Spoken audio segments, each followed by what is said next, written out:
கர்த்தருக்குள் மிகவும் அன்பான சகோதர சகோதரிகளே, இந்த அருமையான வேதத்தை வாசிக்கலாம் வாங்க என்ற செய்தி மூலமாக உங்களை சந்திப்பதிலே நான் பெருமகிழ்ச்சி அடைகிறேன்.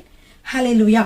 பிரியமானவர்களே, நாம் இப்பொழுது யோசுவாவை பற்றி பார்த்து கொண்டு வருகிறோம். வேதத்தை வாசிக்கலாம் வாங்க என்ற தொடரிலே 6வது புத்தகமான யோசுவாவை பற்றி நாம் பார்த்து கொண்டிருக்கிறோம். பிரியமானவர்களே, சரிங்க, இத தொடர்ச்சியாக நாம் தியானிப்பதற்கு முன்பாக கண்களை மூடி நாம் தேவனை நோக்கி பார்ப்போம். ஹல்லேலூயா. எங்களை அதிகமாய் நேசிக்கிற அன்பின் பிதாவே, இந்த அருமையான வேளையிலும் இந்த ஜெப தியான வேளையிலும் உமக்கு நாங்கள் நன்றி செலுத்துகிறோம். ஆண்டவரே, வேதத்தை ஆண்டவரே நாங்கள் வாசிக்க, அதை அறிந்து கொள்ள, அதை புரிந்து கொள்ள, தியானிக்க கர்த்தாவே நீர் எங்களுக்கு பாராட்டிய கிருபைகளுக்காகவும் கொடுத்த இந்த அருமையான நேரத்திற்காகவும் நாங்கள் நன்றி செலுத்துகிறோம். ஆண்டவரே, நாங்கள் படிக்க போகிற இந்த ஒவ்வொரு ஆண்டவரே வேத புத்தகத்தையும் ஆண்டவரே நாங்கள் நன்றாக புரிந்து கொள்ளவும் அறிந்து கொள்ளவும் கர்த்தர் எங்கள் கிருபை பாராட்ட வேண்டுமா ஜெபிக்கிறேன். இயேசு கிறிஸ்துவின் வல்லமையான நாமத்திலே பிதாவே, ஆமென். ஹல்லேலூயா. ஆம் பிரியமானவர்களே, நாம் யோசுவாவை பற்றி பார்த்து கொண்டிருக்கிறோம். யோசுவா என்ற புத்தகத்தை பார்த்தீர்கள் என்றால் அது வெற்றியின் புத்தகமாக இருக்கிறது. கிட்டத்தட்ட 31 ராஜாக்களை அவர்கள் வென்றிருக்கிறார்கள். வென்று அந்த இடத்தை கைப்பற்றி அதை இஸ்ரவேல் தேசமாக இப்பொழுது அவர்கள் வாழ்ந்து கொண்டிருக்கிறார்கள். இப்படிப்பட்ட இந்த சூழ்நிலையிலே இந்த யோசுவாவை படிக்கிற பொழுது முக்கியமாக பார்த்தோம் என்றால் கர்த்தருடைய கிருபை, கர்த்தருடைய பலன், கர்த்தரே அவர்களுக்காக யுத்தம் செய்து நடத்தினார். எனவேதான் இந்த பாடத்தை நான் ஆரம்பிக்கிற பொழுது கூட நான் நினைத்தேன், இந்த ஜோஷுவா இன்னும் வருகிற பாடங்கள், வருகிற எல்லா வேத புத்தகத்தையும் படிப்பதற்கு நம்முடைய சுய பலன் மட்டும் போதாது, ஆவியானவருடைய துணையும் வேண்டும் பிரியமானவர்கள். எனவேதான் இந்த நாளிலும் கூட நான் இந்த வீடியோவை எடுக்கிறதுக்கு முன்னாடி ஒரு சிறு ஜெபத்தை செய்யும்படியாக மனதில் ஏவப்பட்டேன். அதன் ஜெபத்தை செய்தேன். ஹல்லேலூயா. சரிங்க பிரியமானவர்கள், எல்லாரும் பேனாவையும் ஒரு நோட்டு புத்தகத்தையும் எடுத்துக்கொள்ளலாம். நாம் யோசுவாவை பற்றி பார்த்து கொண்டிருக்கிறோம். யோசுவாவிற்கு மொத்தம் 24 அதிகாரங்களே உடையது. யோசுவா புத்தகம் 24 அதிகாரங்கள் உடையது. அது மட்டுமல்ல, இதை 4 பிரிவாக பிரிக்கலாம். முதலாவது பிரிவு என்னவென்றால் கானானுக்குள் நுழைதல். 2வது பார்த்தீர்கள் என்றால் கானானை கைப்பற்றுதல். 3வது கானானை பங்கிடுதல். 4வது யோசுவாவின் இறுதி காலம். ஆக 4 பிரிவுகளாக யோசுவாவை பிரிக்கலாம் என்று உங்களுக்கு நான் சொல்லியிருந்தேன். எனவே திரும்பவும் ஞாபகப்படுத்துகிறேன். கானானுக்குள் நுழைதல், அதாவது கானானை அவர் கைப்பற்றுவதற்கு முன்பாக அவர்கள் எடுத்துக்கொண்ட ஆரம்ப கட்ட ஆயத்தங்களை தான் 1ஆம் அதிகாரம் முதல் 5ஆம் அதிகாரம் வரைக்கும் வாசிக்கிறோம். அடுத்து கானானை எப்படி கைப்பற்றுகிறார்கள் என்று சொல்லி 6ஆம் அதிகாரம் முதல் 12வது அதிகாரம் வரை வாசிக்கலாம். அப்புறம் கானானை எப்படி பங்கிட்டார்கள் என்று சொல்லி 13 முதல் 22 அதிகாரங்களில் வரைக்கும் வாசிக்கலாம். 23, 24 அதிகாரங்கள், கடைசி 2 அதிகாரங்கள் யோசுவாவுடைய இறுதி காலம், அவருடைய ஸ்பீச் எல்லாமே அதுல இருக்கும். ஹல்லேலூயா. இவைதான் 4 பிரிவுகளாக நாம் பிரிக்கிறோம். முதலாவது பிரிவை கானானுக்குள் நுழைதல் நாம் பார்த்து விட்டோம். 2-3 வீடியோக்கள் வழியாக நான் சொல்லிவிட்டேன். 2வதாக இன்றைக்கு கானானை கைப்பற்றுதல் என்பதை பார்க்க போகிறோம். பிரியமானவர்களே, நீங்கள் திரும்பவுமாக இந்த வேதத்தை வாசிக்கலாம் என்ற தொடரிலே நீங்கள் ஏதாவது தொடரை நீங்கள் அதாவது டிவி வழியாக பார்க்காமல் நீங்கள் மிஸ் பண்ணி இருந்தால் நீங்கள் யூடியூபிலே போய் பார்க்கலாம். அதிலே கூட ஷீலா டேனியல் என்ற யூடியூப்லயும் நீங்க பார்க்கலாம். ஜாய் டிவி யூடியூப்லயும் என்னோட ஷீலா டேனியல் என்று சொல்லி போட்டு பார்க்கலாம். மற்ற வீடியோக்களிலுமே நீங்க என்ன பண்ணலாம், என்னோட பேரையோ போட்டு நீங்க பார்க்கலாம். ஹல்லேலூயா. கர்த்தருடைய கிருபை உங்களோட இருப்பதாக. கர்த்தர் இந்த வேதத்தை வாசிக்கிற வேளையிலே உங்களுக்கும், நீங்க ஏற்கனவே இந்த ஜோஷுவா நீங்க இப்ப படிச்சுட்டே இருந்தீங்கன்னா உங்களுக்கே புரியும் அது எவ்வளவு கடினமாக இருக்கிறது, எவ்வளவோ ராஜாக்களும் அதை பற்றியும் இருக்கிறது. எனவே இது உங்களுக்கு எளிதாக புரிந்து கொள்வதற்காக நான் இன்றைக்கு உங்களோட நான் பேசிக் கொண்டிருக்கிறேன். சரிங்க பிரியமானவர்களே, கானானை கைப்பற்றுதல். இந்த கானானை கைப்பற்றுதலே நமக்கு 2A, B என்று 2 பிரிவுகளாக அதை பிரிக்கலாம். முதலாவது நடு கானானின் மீது படையெடுப்பு. நடு கானானின் மீது படையெடுப்பு 6ஆம் அதிகாரம் முதல் 8ஆம் அதிகாரம் வரைக்கும். அப்புறம் நடு கானான படையெடுப்பு முடிஞ்ச பிறகு அவங்க என்ன செய்யறாங்க என்றால் வடக்கு பக்கமும் தெற்கு பக்கமும் படையெடுத்து அங்க இருக்கக்கூடிய நாடுகளையும் அவர்கள் கைப்பற்றுகிறார்கள் என்று சொல்லி பார்க்கிறோம். ஹல்லேலூயா. சரிங்க, இப்ப 6வது அதிகாரத்திற்கு வருவோம். முதல் 5 அதிகாரங்களை நன்றாக விளக்கிவிட்டேன். 6வது அதிகாரத்திற்கு நம்ம வருவோம். 6வது அதிகாரத்தில் பார்த்தீர்கள் என்றால் முதலாவது மக்கள் என்ன செய்கிறார்கள், இஸ்ரேல் மக்கள் ஒரு பட்டணத்தை பிடிக்க செல்கிறார்கள். அது என்னது? எரிகோ பட்டணம் 6ஆம் அதிகாரத்தில் எப்படி பிடிக்கிறார்கள் என்று சொல்லி நீங்க விளக்கமாக பார்க்கலாம். அதை பற்றி நான் இப்பொழுது சுருக்கமாக உங்களோடு சொல்ல போகிறேன். எல்லாரும் எடுத்துக்கொள்ளலாம். யோசுவா 6ஆம் அதிகாரம். பிரியமானவர்களை, எரிகோ பட்டணத்தை அவர்கள் பிடிப்பதற்கு அவர்கள் எப்படி பிடிக்கிறார்கள் என்று சொல்லி நாம் 6ஆம் அதிகாரத்திலே நாம் பார்க்கலாம்.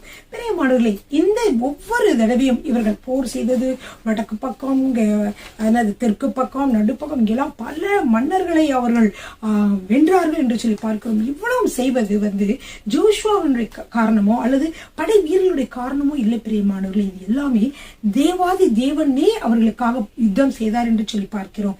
எனவே அவரும் நிறைய தடவை வாக்குத்தத்தம் கொடுத்தாரு. நீங்க அதை பார்த்திருப்பீங்க.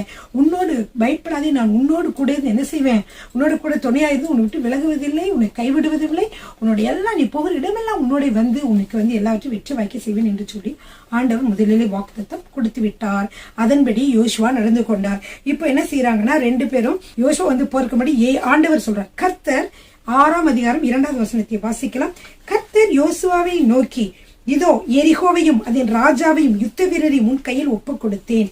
நான் என்ன பார்த்தேன்னா அதுல ஒரு வித்தியாசம் பார்த்தேன்னா, ஒவ்வொரு இடத்துலயுமே அவர்கள் போருக்கு செல்வதற்கு முன்பாக ஆண்டவர் நீங்க போங்க, அதை பிடிச்சிருவீங்க அப்படின்னு சொல்லல. அதை உன் கையிலே கொடுத்தேன், அது உனக்கு சொந்தமாக கொடுத்தேன் என்று சொல்லி ஆண்டவர் உறுதியாக திட்டமும் தெளிவுமாக விசுவாசத்தோடு கூட அவர் என்ன செய்யலாம் சொல்வதை நாம் அதை பார்க்கிறோம். இது மிக முக்கியம். பிரியமானவர்கள், நம்முடைய வாழ்க்கையிலும் நாம் பல காரியங்களை செய்யலாம். நம்முடைய பிசினஸ் காரியமா இருக்கலாம், வேலை காரியமாக இருக்கலாம், படிப்பு காரியமாக இருக்கலாம், ஊழிய காரியமாக இருக்கலாம், குடும்பத்தை நடத்துவதிலாக இருக்கலாம். எந்த காரியங்களை செய்வதாகிலும் அது என்னவென்றால் கர்த்தருடைய கிருபை, கர்த்தருடைய பலன் வேண்டும் என்று சொல்லி நம்ம என்ன செய்ய வேண்டும், நாம் ஜெபிக்க வேண்டும். நாம் அதிலே தான் நம்ம என்ன செய்ய வேண்டும், ஆர்வமாக இருக்க வேண்டும். நம்முடைய சுய பலத்தின் மீது நாம் சாரக்கூடாது. சுய பலத்தின் மீது நாம் சாருகிற பொழுதெல்லாம் என்ன செய்வோம், நாம் தோல்வியை அடையக்கூடிய சூழ்நிலை உருவாகிறது. எனவே இந்த எரிகோவை பிடிக்கும் போது பார்த்தீர்கள் என்றால் இதிலும் கர்த்தருடைய ஒரு வல்லமை வெளிப்படுவதை நாம் பார்க்கலாம்.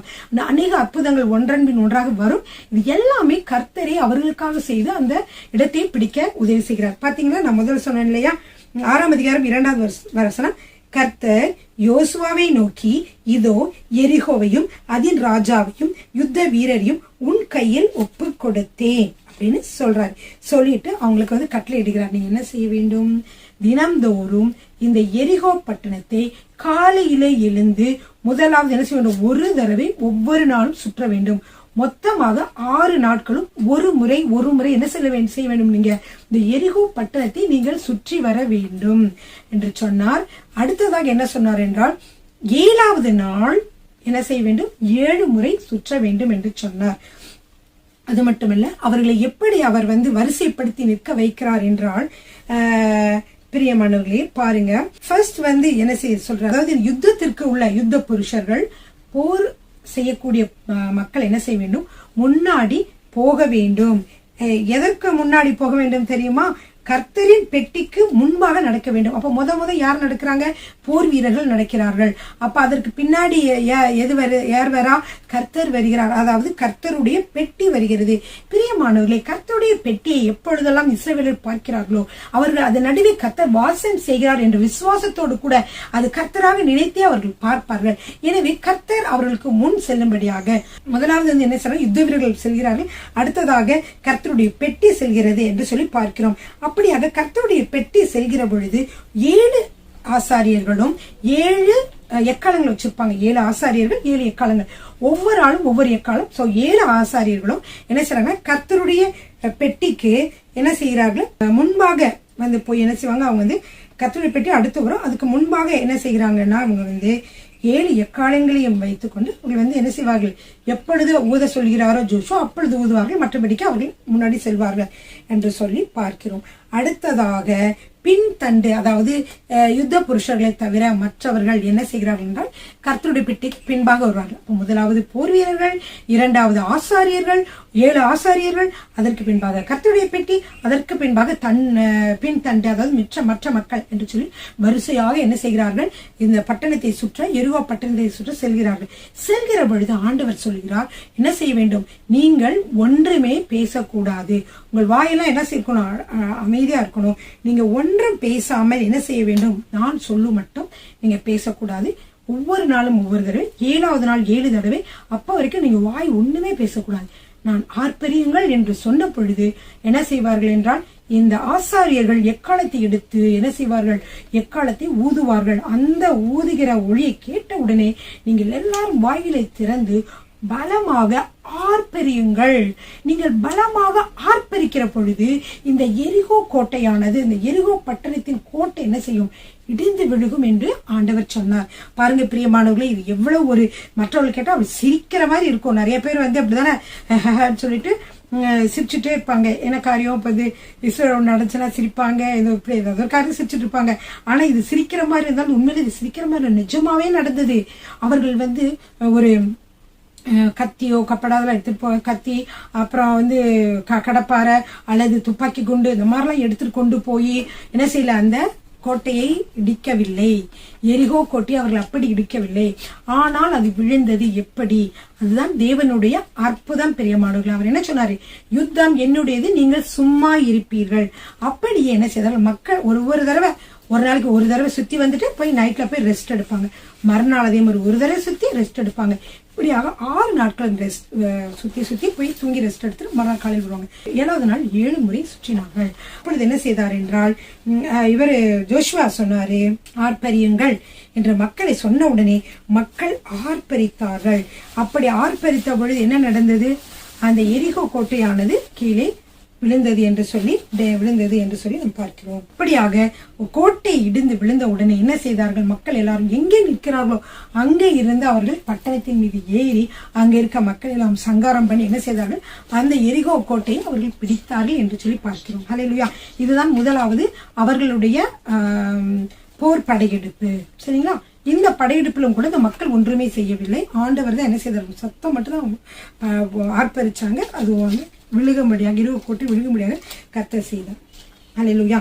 சரிங்க. அப்ப ஆண்டவர் வந்து இந்த மாதிரி செய்யற பொழுது ஒரே ஒரு எச்சரிப்பு அவர்களுக்கு கொடுத்திருந்தார், ஒரு எச்சரிக்கை கொடுத்திருந்தார், ஒரு வார்னிங் கொடுத்திருந்தார். அது என்ன வார்னிங்? 6ஆம் அதிகாரம் 18வது வசனம். சாபத்தீடானதில் ஏதாகிலும் எடுத்துக் கொள்ளுகிறதுனாலே நீங்கள் சாபத்தீடாகாதபடிக்கும், இஸ்ரவேல் பாளையத்தை சாபத்தீடாக்கி அதை கலங்க பண்ணாதபடிக்கும் நீங்கள் சாபத்தீடானதற்கு மாத்திரம் எச்சரிக்கையாயிருங்கள். அவர் சொல்லிட்டாரு, நீங்க இந்த பட்டணத்தை போய் மக்கள் எல்லாம் நீங்க வந்து சங்கரிக்கிறீங்க. அப்படிப்பட்ட நேரத்துல நீங்க வந்து அவங்க வீட்டுல இருந்து மற்ற எந்த பொருளையும் எடுத்துக்கொள்ளாதீர்கள். ஏனென்றால் இது முழுவதும் சாபத்தீடானது. அந்த சாபத்தீடானது நம்மளுடைய இஸ்ரவேல் இடத்துக்கு வர வேண்டாம், அவர்களுடைய இது எதுவுமே நமக்கு வர வேண்டாம்னு சொல்லி ஆண்டவர் வந்து கண்டிப்பாக சொல்லிதான். அவங்க வந்து விக்கிரகாராதனை செய்யலாம், அல்லது அவங்க வந்து கர்த்தருக்கு பிரியமில்லாத காரியங்கள் செய்திருக்கலாம், அவருடைய கரங்கள் எல்லாம் ரத்த கரை படிந்திருக்கலாம், அல்லது அவங்க வீடுல சாபம் இருக்கலாம், அவங்க வச்சிருக்க பொருட்கள்ல சாபம் இருக்கலாம். இதெல்லாம் வந்து எனக்கு தேவையே இல்லை, இதெல்லாம் நீ வந்து தொடவே தொடாதுன்னு ஆண்டவர் சொல்லிட்டான். இப்படி நம்முடைய வாழ்க்கையிலும் கர்த்தர் அநேக காரியங்கள் நீங்க தொடாதீங்க, செய்யாதீங்க, எனக்கு இதெல்லாம் தேவையே இல்லைன்னு ஆண்டவர் சொல்றேன். நீங்க வந்து இது ஒரு அநியாயமா சம்பாதிச்ச பொருள், கர்த்தருக்காக தான் நான் சம்பாதிக்கிறேன், சாத்தான் என்ன கொடுப்பாங்க, கர்த்தருக்காக தான் செய்யணும், கர்த்தருக்காக இந்த ஊழியத்துக்காக செய்ய போறான்னு சொல்லிட்டு நீங்க தவறான வழியிலே எந்த தவறான அடுத்து ஏமாத்தியோ அடுத்தவங்களை கெடுத்தோ அடுத்த தவறான காரியங்களை நீங்க சம்பாதிச்சுட்டு வந்து அதை கொள்றீங்கன்னா கர்த்தர் வேண்டான்றாரு. நீயும் போயிரு, அதுவும் சேர்ந்து போகட்டும்ன்றாரு. அவருக்கு வேண்டியதே இல்லை. அவருக்கு வேண்டியதெல்லாம் உண்மை மாத்திரமே கர்த்தர் விரும்புகிறார். உண்மையுள்ள மனிதன் பரிபூர்ண ஆசீர்வாதங்களை பெறுவான் என்று சொல்லி வேதத்துல வசனங்களை வாசிக்கிறோம். ஹல்லேலூயா. கர்த்தருடைய ஆசீர்வாதமே ஐஸ்வர்யத்தை தரும் என்று சொல்லி வசனம் சொல்லுகிறது. எனவே நம்மளுடைய கர்த்தருடைய ஆசீர்வாதத்தினாலே நாம் ஆசீர்வதிக்கப்பட வேண்டும். பிரியமானவர்களே, வாழ்க்கையிலே அநேகர் விழுந்து போவதற்கு காரணமே இந்த பண ஆசைதான். பண ஆசை எல்லா தீமைக்கும் வேறா இருக்குது ஆண்டவர் சொல்கிறார். எனவே நம்ம யாரை பார்க்கணும், நம்ம ஆண்டவரை பார்த்து போகணும். ஆண்டவரால நம்மளுடைய வாழ்க்கையிலே செய்ய முடியாத காரியங்கள் எதுவும் இல்லை, அவரால் சந்திக்க முடியாத பண தேவைகள் ஒன்றுமில்லை, அவரால் சுகமாக்க முடியாத குணமாக்க முடியாத நோய்கள் ஒன்றுமில்லை. பிரியமானவர்கள், எனவே நாம் எல்லாவற்றிற்கும் கர்த்தரையை நம்பி கர்த்தரை சார்ந்து இருக்கிறவர்களாக இருக்க வேண்டும். பிரியமானவர்களே, ஹல்லேலூயா. கர்த்தர் சொன்னார், சாபத்தினால் எதுவுமே எடுத்துக்கொள்ள வேண்டாம், ஆனால் சகல வெள்ளியும் பொன்னும் வெண்கலத்தினாலும் இரும்பினால் செய்யப்பட்ட பாத்திரங்களும் கர்த்தருக்கு பரிசுத்தமானவைகள், அவைகள் கர்த்தரின் பொக்கிஷத்தில் சேரும். இது மட்டும் தான் அவங்க பொக்கிஷமா எடுத்துட்டு வந்தாங்க. அது தவிர வேற எதுவுமே வேணான்னு ஆண்டவர் சொல்லிட்டாரு. அந்த இடத்தை அவர்கள் கைப்பற்றி கொண்டார்கள் என்று சொல்லி பார்க்கிறோம். யோசுவா ஜனங்களை நோக்கி, நான் சொல்லும் இந்நாள் மட்டும் நீங்கள் ஆர்ப்பரியாமலும் உங்கள் வாயினால் சத்தம் காட்டாமலும் இருங்கள், உங்கள் வாயிலிருந்து ஒரு பேச்சும் புறப்பட வேண்டாம், ஆர்ப்பரியுங்கள் என்று உங்களுக்கு நான் சொல்லும் நாளிலே ஆர்ப்பரிப்பீர்களா என்று கட்டளை இட்டிருந்தார். ஏன் தெரியுமா? ஆண்டவருக்கு தெரியும் வார்த்தையினுடைய வல்லமை. அப்போ வார்த்தையினுடைய வல்லமை பற்றியும் தெரியும். இஸ்ரவேல் ஜனங்கள் எப்பொழுதும் முறுமுறுத்து கொண்டே இருப்பார்கள் என்பதும் ஆண்டவருக்கு தெரியும். அப்போ இவங்களை வந்து எரிகோ பட்டணத்தை சுத்த சொன்னாங்கன்னா அவங்க வந்து அவிசுவாசமான மக்கள்லாம் இதுல இருப்பாங்க. அவங்க சொல்லுவாங்க, என்ன இது அப்படியே சுத்தி சுத்தி வந்து அதனை விழுந்துருமா? பிரியமானவர்களே, ஆண்டவர் அப்படி சொன்னதற்கு காரணம் உண்டு. ஏனென்றால் மக்கள் என்ன செய்வாங்க, நிறைய பேர் பாருங்க, சபையிலும் பாத்தீங்கன்னா எவ்வளவுதான் பாஸ்டர் பிரசங்கம் பண்ணாலும் விசுவாசமான வார்த்தைகளை பேசுங்க, உங்களோட வாயில எதுவும் தவறான வார்த்தையில பேசிடாதீங்க, நீங்க நெகட்டிவா பேசுறீங்க, அதுவே உங்க வாழ்க்கையில வந்து விடியும் என்று சொல்லி பாஸ்டர்ஸ் எவ்வளவு தடவை பிரசங்கம் பண்ணாலும் முறுமுறுக்கிற மக்கள் முறுமுறுத்து கொண்டேதான் இருக்கிறார்கள். நிறைய பேர் இன்னும் திருந்தல. நிறைய பேர் பார்க்கிறோம், அவங்களாம் திருந்தவே இல்லை. ஏன் இப்படி கர்த்தருடைய கிறிஸ்தவர்களா இருக்கிறார்கள், கர்த்தருடைய வேதத்தை வாசிக்கிறார்கள், ஏன் இன்னும் திருந்தாம இருக்கிறார்கள் என்று சொல்லி பார்க்கிற பொழுது ஒவ்வொருவருமே என்ன செய்யறாங்க, எப்பொழுதுமே இந்த மாதிரி முறுமுறுக்கக்கூடிய குணங்கள், நெகட்டிவா பேசுறது, அதுதான் அவங்களுக்கு பிடிச்சிருக்கு. அடுத்தவங்களை பயமுறுத்துறதுக்காக நெகட்டிவா பேசிடுவாங்க. கணவன்ட்ட நீங்களா உருப்படுவீங்களா, இங்க இப்படி ஆயிரும், நம்ம வீடு அப்படி ஆயிரும், இந்த மாதிரி செஞ்சுட்டு இருந்தீங்கன்னா அவ்வளவுதான், ஒண்ணும் இல்ல, நம்ம ஒண்ணும் இல்லாம போயிருவோம், நம்ம பிள்ளையெல்லாம் பாருங்க ஒண்ணும் இல்லாம போயிருவாங்க, அவன் அப்படி போவான், இவன் நாசமா போவோம், அது மாதிரி இப்படியே தான் வந்து பேசுறாங்க. இது உலக பிரகாரமான மக்கள். சத்தியத்தை அறியாதவர்கள் பேசலாம், ஆனால் சத்தியத்தை அறிந்த மக்கள் நாம் அப்படி பேசக்கூடாது. அதனாலதான் ஆண்டவர் சொன்னாரு, உங்கள் வாயினால் சத்தம் காட்டாமலும் இருங்கள். ஏனென்றால் அவங்க சுத்தி வரும்போது மக்கள் சொல்லிட்டே இருப்பாங்க. என்ன சொல்லுவாங்கன்னா, என்ன இந்த இடத்த வந்து ஆண்டவர் சுத்தி சுத்தி வர சொன்னாரு, சுத்தி வர்றதுனால என்ன இதுன்னு விழுந்துருமா, இவ்வளோ பெரிய கோட்டையா இருக்குது, இந்த கோட்டை வந்து நம்ம சுத்தி சுத்தி வர்றதுனால கீழே விழுந்துருமா அப்படின்னு சொல்லி என்ன சொல்லுவாங்க, நெகட்டிவா பேசுவாங்க. ஐயோ டயர்டா இருக்கு, இதெல்லாம் எங்க நடக்க போகுது, இது என்ன நடக்கிற காரியமா அப்படின்னு சொல்லி பேசுவாங்க. பலரு பல விதமா முணங்கிக்கிட்டு முறுமுறுத்துக்கிட்டு இதெல்லாம் வருவாங்க. அதனாலதான் ஆண்டவர் சொல்லிட்டாரு, நீ என்ன செய்யணும், வாய் எல்லாரும் மூடிக்கிட்டு வாங்க. ஏன்னா இது வந்து இப்போ ஒரு பாசிட்டிவான பெரிய அற்புதம் நடக்க போகிறது.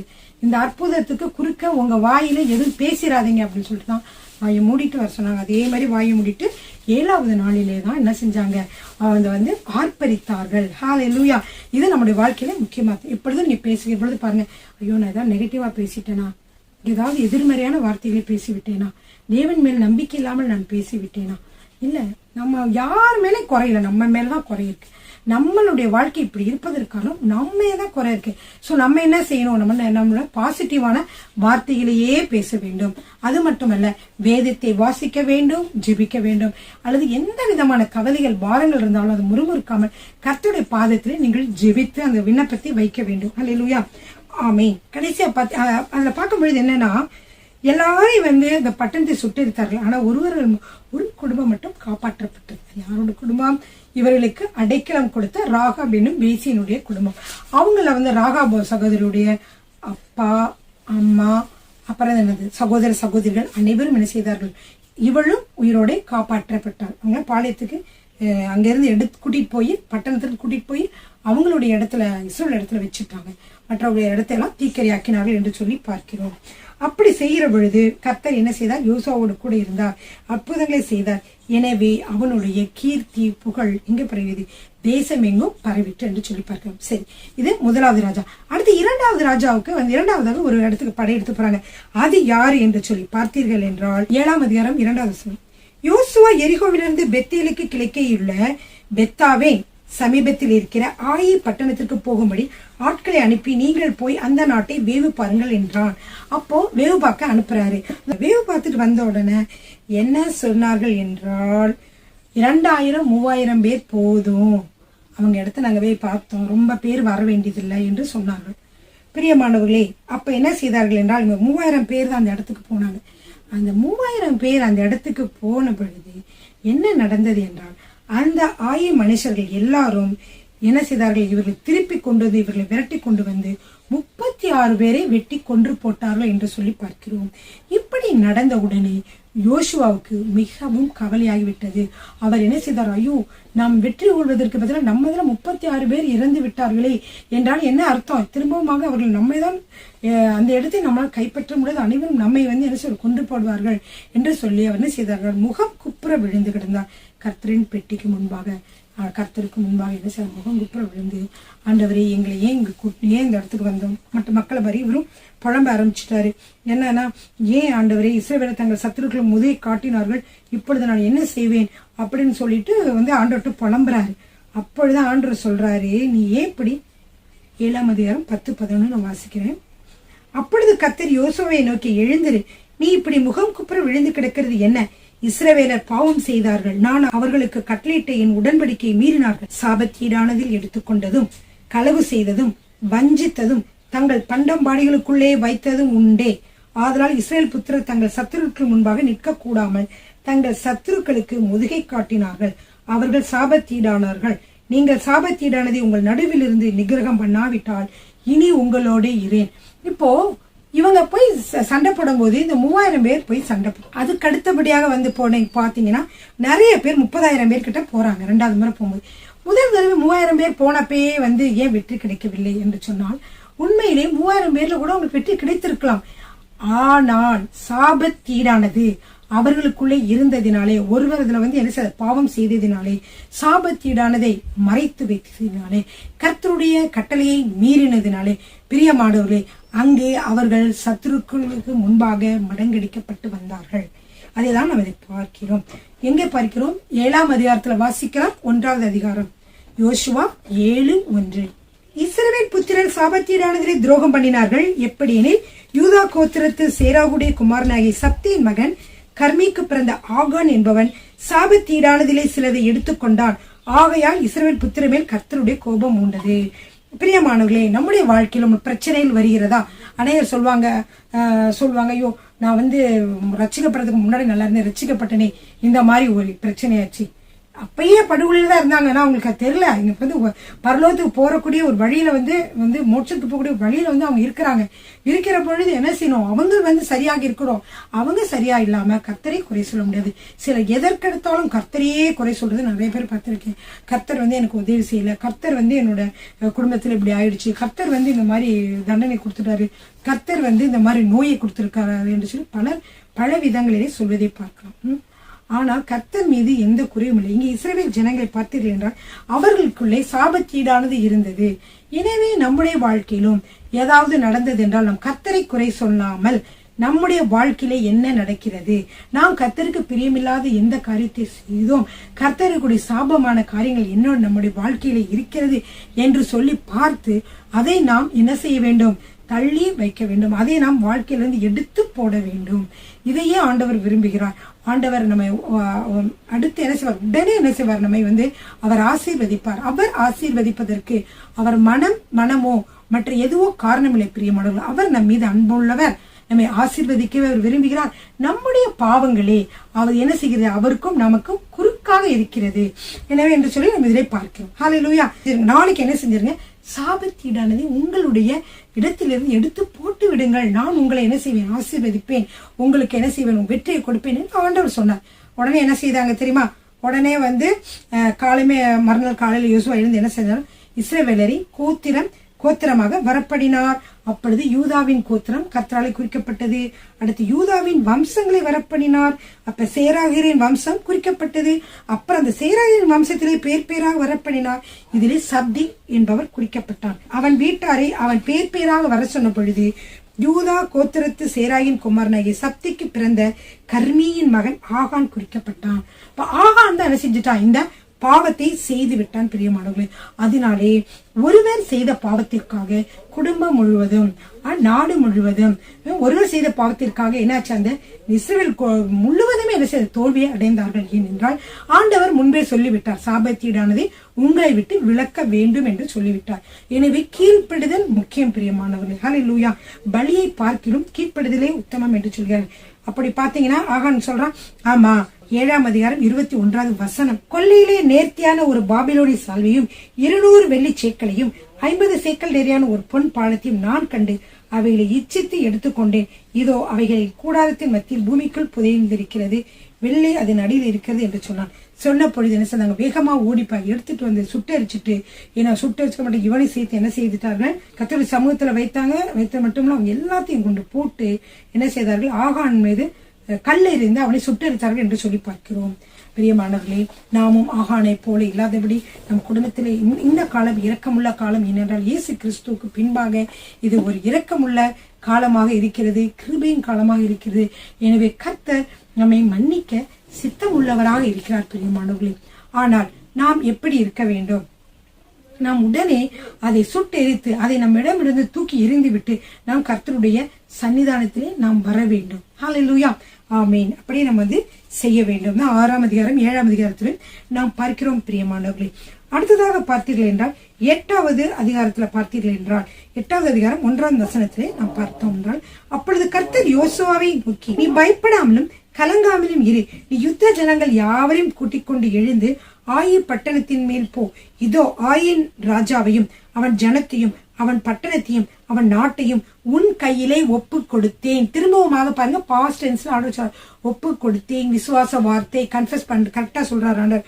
ஒப்பு கொடுத்தேன், போருக்கே போல அவன் ஒப்பு கொடுத்தேன். இந்த விசுவாச வார்த்தையை அவன் என்ன செய்ய உற்சாகப்படுத்தி என்ன பண்ணுகிறான், அவன் போய் என்ன செய்யறான், வெற்றி கொள்வதை பார்க்கிறோம். இந்த ஆயப்பட்டணத்தை பார்த்தீங்கன்னா அவர் எத்தனை பேரு போறாங்க என்று சொல்லி பார்த்தீர்கள் என்றால் 30,000 பேர் 30,000 பேர் என்ன செய்யறான், தேர்ந்தெடுத்து அவர்களை அனுப்பிறான். முதல் 3,000 பேர் போனாங்க. அது மட்டும் இல்ல, ஜெயிக்க முடியாத காரணம் அது மட்டும் இல்ல, அவர்கள் கர்த்தருக்கு கீழ்ப்படியாமல் இருந்ததுனாலதான், அதாவது பாவத்தை செய்ததுனால்தான். ஆனால் இப்பொழுது அதெல்லாம் சுட்டெடுத்து விட்டு இப்ப பரிசுத்தமாக வருகிறார்கள். இப்பொழுது ஆண்டவர் என்ன செய்கிறாரு, ஆண்டவர் என்ன சொல்றாரு, நீ பயப்படாம போ என்று சொல்லி யோசுவாவை சொல்லுகிறதை பார்க்கிறோம். 30,000 பேரை தேர்ந்தெடுத்து போகிற பொழுது ஆண்டவர் அவனுக்கு ஒரு புதிய ஒரு காரியத்தை சொல்கிறார். என்ன சொல்கிறார் என்றால், நீ என்ன செய்ய வேண்டும், பட்டணத்திற்கு பின்னாக பதிவிடைகளை, அதாவது ஒளிஞ்சிட்டு இருக்கக்கூடிய மக்களை அங்க வச்சிரு. பெரிய இது, அதாவது நல்ல பதிவிடைகள் என்றால் பதிவிட ஒளிஞ்சிருந்து தாக்கக்கூடிய அந்த போர் வீரர்களை அங்க வைத்து விடு. கொஞ்சம் பேர் என்ன செய்யறாங்க, பின்னாடி பட்டணத்திற்கு பின்னாடி பதிவிடை இருக்கிறாங்க, முன்னாடி யோசுவாவும் இன்னும் சில வீரர்களும் போறாங்க. இந்த வீரர்களும் அந்த மன்னருடைய நாட்டுக்குள்ளே அவர்கள் நுழைந்த பொழுது, அவர்களை பார்த்த பொழுது என்ன செய்தார்கள் என்றால், மன்னர்கள், அந்த மன்னர் அவருடைய எல்லா படை வீரர்களும் என்ன செய்யறாங்க, திருப்பி வந்திருக்காங்கடா, இவங்க விரட்டணும், இவங்களை கொல்லணும்னு சொல்லிட்டு வர்றாங்க. இப்ப எல்லா மக்களும் வர்றாங்க. எல்லா மக்களும் வருகிற பொழுது அவங்க என்ன செய்யறாங்க, பூக்கு கட்டி அங்கேயே போறவங்க மாதிரி இருந்து ஓடி வராங்க. பிரியமானவர்களே, இந்த முதல் தடவை என்ன செஞ்சு எரியோ பட்டணம் துதியினாலேயே அவர் ஆர்ப்பரிப்பினாலே விழுந்தது, அது ஒரு அற்புதம்.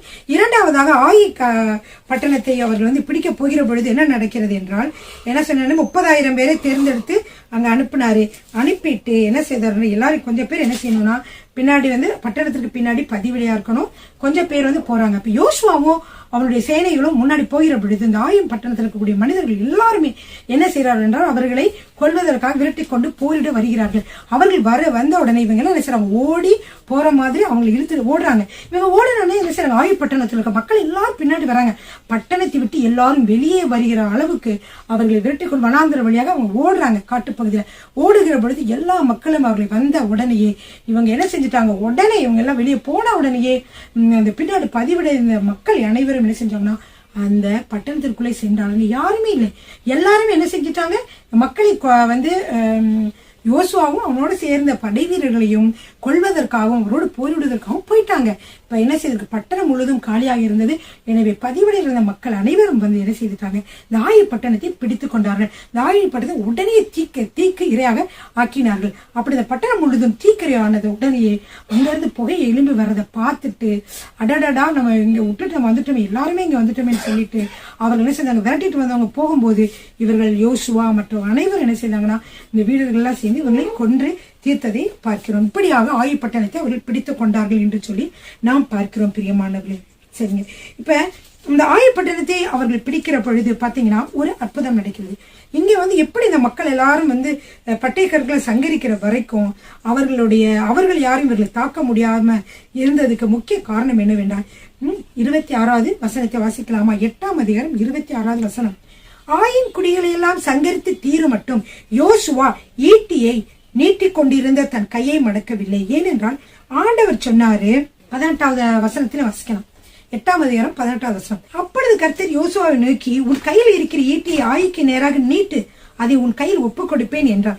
அப்படியே யோசுவா தன் கையில் இருந்து ஈட்டியை பட்டணத்துக்கு நேராக நீட்டினான். அவன் தன் கையை நீட்டின உடனே பதிவிருந்தவர்கள் தீவிரமாய் தாங்கள் இருந்த இடத்திற்கு எழும்பி ஓடி பட்டணத்திற்கு வந்து அதை பிடித்து தீவிரத்தோட பட்டணத்தை குளித்தினார்கள். பிரியமானவர்களே, எவ்வளவு ஒரு வித்தியாசமான கர்த்தர் போராட்டத்துல இவர்கள் ஜெயிக்க வச்சிருக்காரு பாத்தீங்களா? இது எல்லாமே என்ன நீங்க நினைச்சு பாத்தீங்கன்னா மிகவும் அற்புதங்கள். கர்த்தரே இது எல்லாவற்றையும் செய்கிறாரு. எனவே யோசுவா ஒரு ஈட்டியை மட்டும் அந்த ஆயி பட்டணத்தை நோக்கி தூக்கி வச்சுட்டே இருந்தான். அவ்வளவுதான். அப்படியே வச்சுட்டே இருந்தபோது அவங்க வந்து வெற்றி நடந்தது. இப்படி சில விதமான அற்புதங்கள் வழியாக கர்த்தர் அவர்களுக்காக என்ன செய்தார்? பல காரியங்களை அவர் வந்து அற்புதங்களை செய்தார். ஏன் ஆண்டவர் வந்து இப்படி அற்புதங்களை செய்திருக்காரு இல்லையா பற்றிய வார்த்தைகள் 1 கொரிந்தியர் 1:26 முதல் 31 வரை. எப்படி எனில் சகோதரரே, நீங்கள் அழைக்கப்பட்ட அழைப்பை பாருங்கள். மாமிசத்தின்படி ஞானிகள் அநேகர் இல்லை, வல்லவர்கள் அநேகர் இல்லை, பிரபுக்கள் அநேகர் இல்லை. ஞானிகளை வெட்கப்படுத்தும்படி தேவன் உலகத்தில் பைத்தியமானவர்களை தெரிந்து கொண்டார். பலம் உள்ளவைகளை வெட்கப்படுத்தும்படிக்கு தேவன் உலகத்தில் பலவீனமானவைகளை தெரிந்து கொண்டார். உள்ளவைகளை அவமாக்கும்படிக்கு உலகத்தின் இழிவானவைகளையும் அற்பமாய் எண்ணப்பட்டவர்களையும் இல்லாதவர்களையும் தேவன் தெரிந்து கொண்டார். மாம்சமான எவனும் தேவனுக்கு முன்பாக பெருமை பாராட்டாதபடிக்கு அப்படியே செய்தார். அந்தபடி நீங்கள் அவராலே கிறிஸ்து இயேசுவிற்குட்பட்டவர்களாய் இருக்கிறீர்கள்.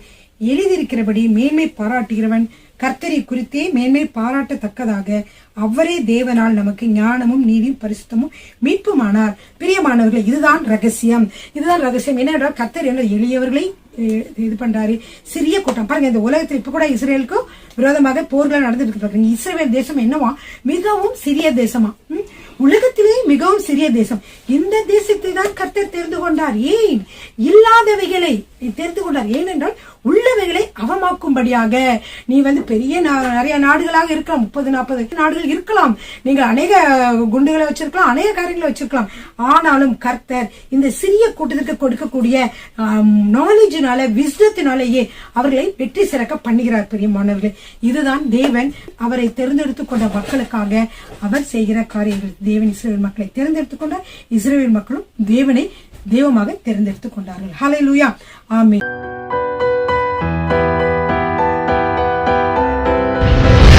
கர்த்தர் உங்களை ஆசீர்வதிப்பாராக.